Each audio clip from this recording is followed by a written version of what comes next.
बिस्मिल्लाहिर्रहमानिर्रहीम। अस्सलाम वालेकुम डियर स्टूडेंट्स, उम्मीद है आप सब लोग खैरियत से होंगे। आज अकाउंटिंग का लेक्चर नंबर 19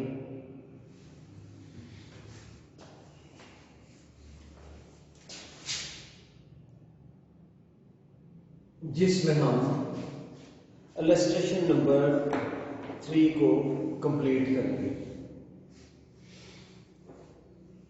हमने 11 तारीख तक ट्रांजैक्शन को रिकॉर्ड कर लिया था।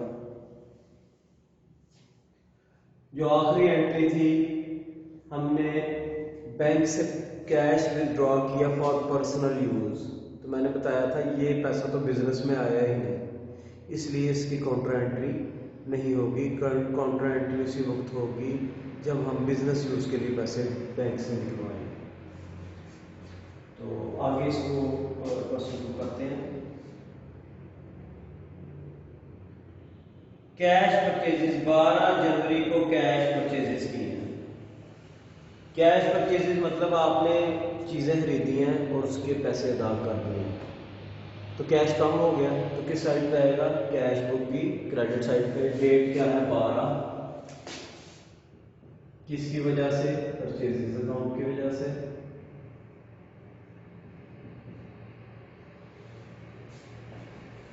और कैश है और अमाउंट कितनी है इसकी? 28,500। तो कैश कॉलम में लिखेंगे 28,500। उसके बाद 17 जनवरी को paid Arshad Khan by cheque. आपने अरशद खान को पेमेंट किया बाय चेक। 17 तारीख को अरशद खान।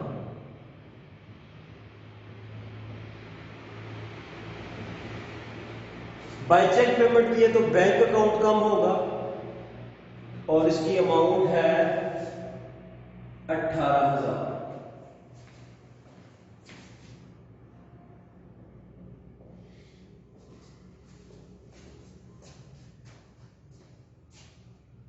उसके बाद 19 तारीख को our cheque to Arshad Khan was dishonoured. Dishonoured का क्या मतलब है? जब अरशद खान को हमने चेक दिया था, वो बैंक में गया, तो किसी भी वजह से बैंक ने उस चेक को ऑनर नहीं किया, उसकी पेमेंट नहीं की। जब चेक की पेमेंट जो है वो बैंक रिफ्यूज कर देता है, देने से इनकार कर देता है, तो इसे हम कहते हैं डिसऑनर ऑफ द चेक। तो अरशद खान जब चेक बैंक में लेके गया तो बैंक ने डिसऑनर कर दिया। ठीक है, अब हमने तो बैंक में से माइनस कर दिया। जब हमें ये इंफॉर्मेशन मिलेगी कि अरशद खान के चेक की पेमेंट नहीं हुई, तो हम बैंक को 18,000 से हमने कम किया था, तो कम तो हुआ ही नहीं है, तो हम बैंक को 18,000 से बढ़ा देंगे। 18,000 किस डेट क्या है? डेट है इसकी 19। तो हम बैंक को 18,000 से बढ़ा देंगे और ये क्या था? अरशद खान।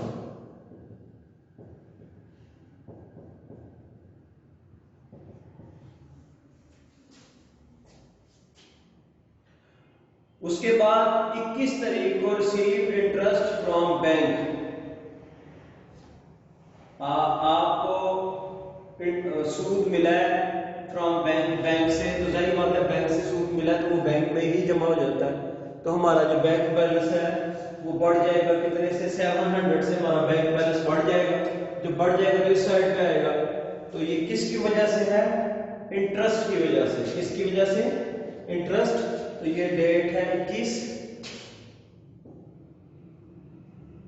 और इंटरेस्ट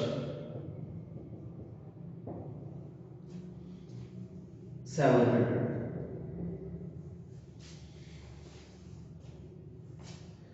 उसके बाद 27 जनवरी को incidental charges debited by bank.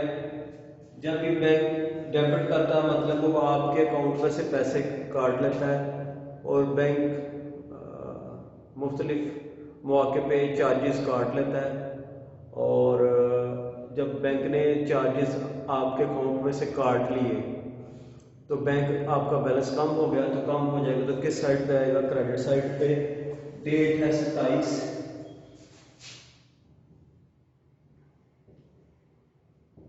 Incidental charges या बैंक चार्जेस भी लिख सकते हैं आप।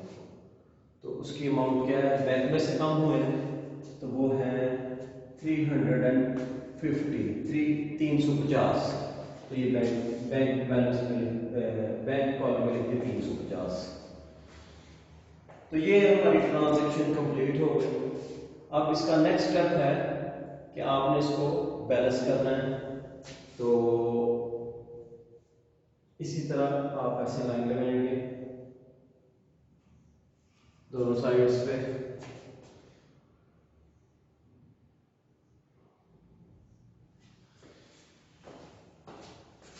बड़ा बैलेंस आप दोनों तरफ लिखेंगे, ठीक है। अब आपने इसको टोटल करना है, तो 50 रुपीज 50 20 70 74 और 7 81,500। ये जो कैश कॉलम है इसका बैलेंस है 81,500 और ये कम है, ये 9,028, तो 81 फिर भी नहीं बनता, कम नहीं है। तो बड़ा बैलेंस दोनों तरफ लिखा जाएगा। कैश का बड़ा बैलेंस लिखने लगा मैं 81,500, तो ये दोनों साइड पे लिखूंगा। ये भी कैश कॉलम का कर रहा हूं। अब छोटी साइड माइनस कर दूंगा मैं, ठीक है। छोटी साइड यहां पे लिखूंगा बैलेंस कैरी डाउन। छोटी साइड ये तीनों चीजें माइनस कर दूंगा तो मेरे पास आ जाएगा 39,500। और ये बैलेंस आखिरी डेट को होती है 31 जनवरी को, ये बैलेंस हम करेंगे। बड़ा बैलेंस मैंने दोनों साइड पे लिखा है और छोटी साइड में 1 2 3 ट्रांजेक्शन लेस की है, तो मेरे पास आ गया 39,500। उसके बाद बैंक कॉलम को करने लगा। अब पहले अंदाजा करेंगे कि कौन सी साइड बड़ी है। तो ये नजर आ रहा है कि ये डेबिट साइड बड़ी है, तो इसको टोटल कर लेंगे।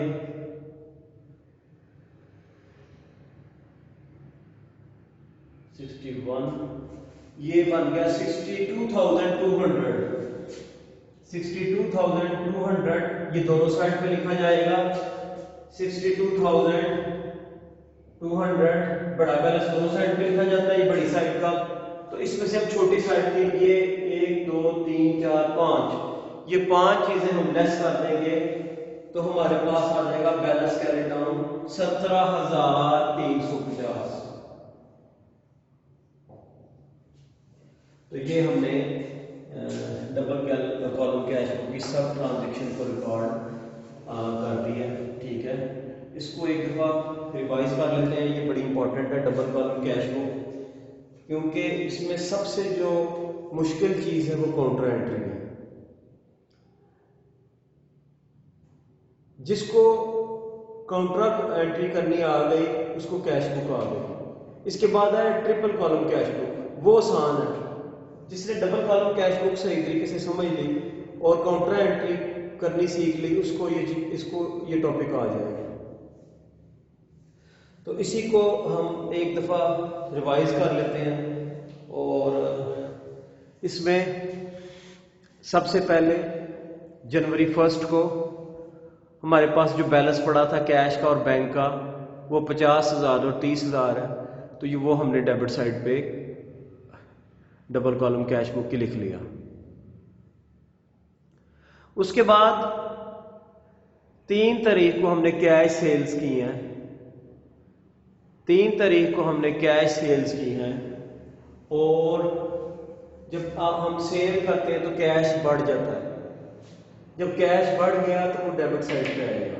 ये देखें 20,000 किसकी वजह से? सेल्स अकाउंट की वजह से।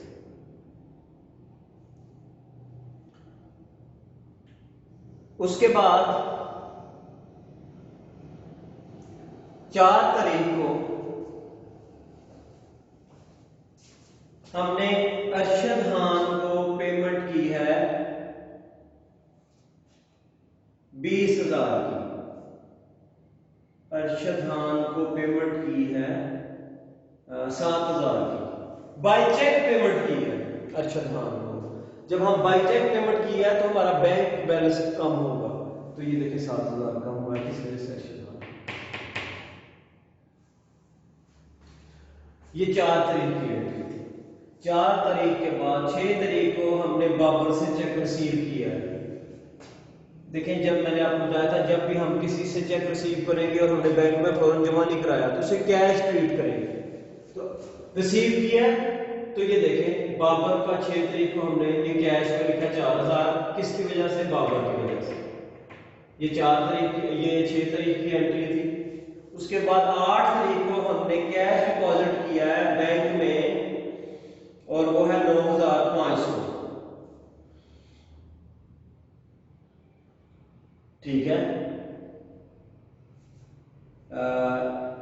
रिसीव्ड चेक फ्रॉम बाबर वो 4,000 से था। ठीक है। और उसके बाद 9,500 से हमने कैश डिपॉजिट किया 8 तारीख को। 8 तारीख को 9,500 हमने बैंक में जमा करा दिया। देखो बैंक बढ़ गया, किसकी वजह से? कैश की वजह से। अब हम बिजनेस से निकाल के लेके गए हैं ना कैश, तो बिजनेस का कैश तो कम हो गया 9,500 से। जब कैश कम होता है तो किस साइड पे लिखते हैं? कैश बुक की क्रेडिट साइड पे। ये देखिए कैश में कैश कम हो गया बिजनेस का, किसकी वजह से? बैंक की वजह से। फिर दूसरी ये काउंटर एंट्री है तो सी यहां पे भी आएगा, सी यहां पे भी आएगा।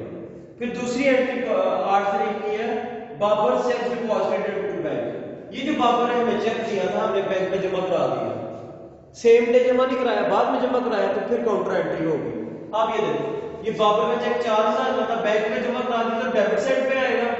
बैंक इंक्रीज कर गया, किसकी वजह से? कैश अकाउंट की वजह से। तो बिजनेस का कैश कम हो गया, कितने से? 4,000 से। तो ये कैश कॉलम में लिखा 4,000, किसकी वजह से? बैंक अकाउंट की वजह से। और यहां भी सी लिखा, यहां भी सी लिखा, क्योंकि काउंटर एंट्री हुई। उसके बाद ड्यू 10 तारीख को due from bank for office use. Office use के लिए हमने बैंक से पैसे विथड्रॉ किए हैं। ऑफिस यूज के लिए जब हमने ऑफिस यूज के लिए बैंक से पैसे विथड्रॉ किए हैं तो कैश बढ़ गया बिजनेस का। बैंक से पैसे निकलवा के बिजनेस में लेके आए हैं तो कैश बढ़ गया, किसकी वजह से? बैंक अकाउंट की वजह से। अब बैंक अकाउंट कम हो गया, जब बैंक अकाउंट कम हो जाएगा तो किस साइड पे लिखेंगे? इधर क्रेडिट साइड। किसकी वजह से? कैश। और तो ये भी दोनों साइड पे आ गए तो ये भी काउंटर एंट्री हो। उसके बाद हमने 11 तारीख को due from bank for personal use. Personal use के लिए हम पैसा निकलवाया तो बिजनेस में नहीं आया, काउंटर एंट्री नहीं होगी। ये 12,000 बैंक से निकलवाया कि ड्राइंग की वजह से। उसके बाद 12 तारीख को कैश परचेजेस, हमने कैश परचेजेस किया तो कैश कम हो गया, राइट साइड पे लिखा जाएगा 28,500 परचेजेस की वजह से 12 तारीख को। उसके बाद paid Arshad Khan by cheque 17 तारीख को हमने अरशद खान को पेमेंट किया, बाय चेक पेमेंट की है 18,000 रुपए की। ठीक है, बाय चेक पेमेंट किया तो हमारा बैंक कम होगा 18,000 से अरशद खान की वजह से। ठीक है, ये अरशद खान की वजह से ये बैंक कम हो गया 18,000 से। पेमेंट किया ना तो अरशद खान की वजह से ये कम हो गया।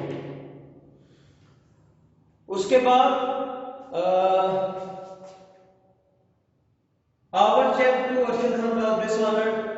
बैंक ने अरशद खान को पेमेंट देने से इनकार कर दिया, तो हमने अरशद खान का चेक वहां पे लिखा था तो हम इसको रिवर्स कर देंगे। हम यहाँ पे बैंक अकाउंट में प्लस कर देंगे 19 तारीख को अरशद खान का चेक। उसके बाद बैंक इंटरेस्ट रिसीव किया 21 तारीख को, बैंक बैलेंस बढ़ गया तो इंटरेस्ट अकाउंट से बैंक बैलेंस बढ़ गया इंटरेस्ट की वजह से।